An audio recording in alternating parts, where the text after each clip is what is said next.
যেটা বললাম সেটা হচ্ছে যে আপনারা সবাই দেখেছেন যে দুটো পরস্পর বিরোধী ধারা আছে আর কি।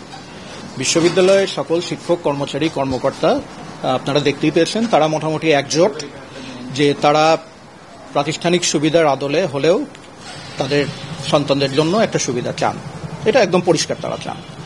এবং আমাদের ছাত্রছাত্রীদের ভিতরে যারা আছে তাদের অনেকেরই অবস্থান হচ্ছে যে এই ব্যাপারটায় তাদের কোনো রকম মানে ইয়ে নাই আর কি, তারা এটাকে ন্যায্য বলে মনে করে না এবং তাদের একটা অবস্থান আছে। এটা হচ্ছে দুটো গ্রুপের অবস্থান আর কি। তো একদিকে সমস্ত শিক্ষক কর্মচারী কর্মকর্তা দলমত নির্বিশেষে, আরেকদিকে ছাত্রদের একটা অংশই আমি বলবো আর কি। আমাদের অবস্থানটা কি, প্রশাসনের জায়গা থেকে আমাদের একটা দায়িত্ব আছে, যেই দায়িত্বটা হচ্ছে সবার উপরে, সেটা হচ্ছে সবাইকে সাথে নিয়ে বিশ্ববিদ্যালয়টাকে চালু রাখা, যেন ক্লাস পরীক্ষা এবং যাবতীয় বিশ্ববিদ্যালয়ের যে কার্যক্রমগুলো আছে সেগুলো যেন চালু থাকে। এবং এই চালু রাখার জন্য আমাদের জন্য একটা খুব বড় চ্যালেঞ্জ হয়ে গেছে, কারণ ছাত্ররা যেমন বিশ্ববিদ্যালয়ের অপরিহার্য অঙ্গ, তেমনি আমার কর্মচারী কর্মকর্তা শিক্ষক যারা আছেন তারাও অপরিহার্য অঙ্গ। এবং ছাত্রদের যে অবস্থান আজকে তারা যেটা করছে এটা তাদের যেমন একটা গণতান্ত্রিক অধিকারের ব্যাপার, তেমনি শিক্ষকরাও কিন্তু ইচ্ছা করলে বিভিন্ন আন্দোলন কর্মচারীরা করতে পারেন আর কি। তো আপনারা এটাও জানেন যে 21 তারিখ থেকে তারা কমপ্লিট শাটডাউনে চলে যাওয়ার কথা বলেছিলেন এবং আমরা অনেকভাবে আলাপ আলোচনা করেছি এবং এটা থেকে তাদেরকে ফেরানোর আসলে আর কোনো উপায় ছিল না। এবং এটা যদি ওনারা করতেন কালকে থেকেই শুরু হয়ে যেত। বিশ্ববিদ্যালয়ের লেখাপড়া এবং গবেষণা, পরীক্ষা, একই সাথে যে রাকসু আন্দোলন নিয়ে এখন সারা দেশ তাকিয়ে আছে, রাকসু যে নির্বাচন, এটাও সম্পূর্ণ, এটা অ্যাবসলিউটলি ইম্পসিবল হয়ে দাঁড়াতো আর কি।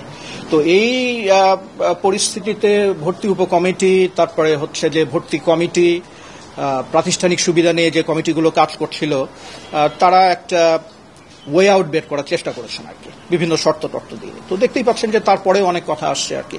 তা আমার উদ্দেশ্য যদি বলেন তাহলে পোষ্যকোটা যেভাবে ছিল, যেভাবে প্র্যাকটিস হয়েছে, আমি কোনো সময়ই তার পক্ষে ছিলাম না। সেরকম প্র্যাকটিস আর কখনো হোক, এটা আমার ব্যক্তিগতভাবে আমার চাওয়ার ইয়ে না। একই সাথে আমার দায়িত্বের জায়গা থেকে আমাকে নিশ্চিত করতে হবে সবাইকে সাথে নিয়ে যেন বিশ্ববিদ্যালয়টা সুন্দর করে চলে আর কি। তো এটা একটা হিউজ চ্যালেঞ্জ এবং সেই চ্যালেঞ্জের মধ্যেই আমরা আছি আর কি। তো আমরা চেষ্টা করছি, আমরা চেষ্টা করে যাচ্ছি। আর এখন আরও কিছু অ্যাডেড ডাইমেনশন যোগ হয়েছে, যে বিষয়টি এখন এই মুহূর্তে আদালতে চলে গেছে এবং আমি যেটুকু জানি যে আমার কাছে যেটুকু এসছে যে এটার শুনানির যে লিস্ট, সেই লিস্টে লিপিবদ্ধ হয়ে গেছে। তো এটা আরেকটা যেই ক্ষেত্র তৈরি করেছে সেটা হচ্ছে যে আমাদের ওই রায়টাকে পেতে হবে আর কি। ওই রায়টা আমাদের জন্য এখন গুরুত্বপূর্ণ, কারণ আদালত থেকে যে কথাটা আসবে সেটাও আমাদেরকে বিবেচনায় রাখতে হবে। এটাই হচ্ছে অবস্থা। আমি তো আসলে গতকালকে ঢাকা থেকে ফিরেছি আর কি। আজকে তো শনিবার, আজকে কিছুই হবে না আর কি। এখন ভর্তি কমিটি বা এর সাথে যারা সংশ্লিষ্ট আছেন তাদেরকে চিন্তা ভাবনা করতে হবে যে তারা কি করবেন আর কি। স্যার, শিক্ষার্থীদের একটা অভিযোগ যে আপনি আপনার অবস্থান থেকে সরে যাচ্ছেন। হ্যাঁ, এই অভিযোগটা তারা করতে পারে। আমি তাদেরকে বলেছিলাম যে পোষ্যকোটা যেভাবে ছিল সেভাবে পোষ্যকোটা ফিরতে দেব না।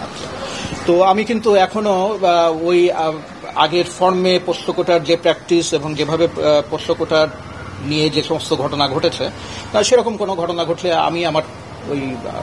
তখন আমি আমার অবস্থানে আমি নেব আর কি। নির্বাচনের প্রভাব পড়বে না? আমরা যদি এই মুহূর্তে শিক্ষক কর্মচারী কর্মকর্তাদের ইনভলভ করতে পারি, আমার কয়েকশো শিক্ষকের সহযোগিতা লাগবে। এই কাজগুলো যদি আমরা ঠিকমতো এনশিওর করতে পারি তো আমার মনে হয় না কোনো রকমের প্রভাব পড়বে আর কি।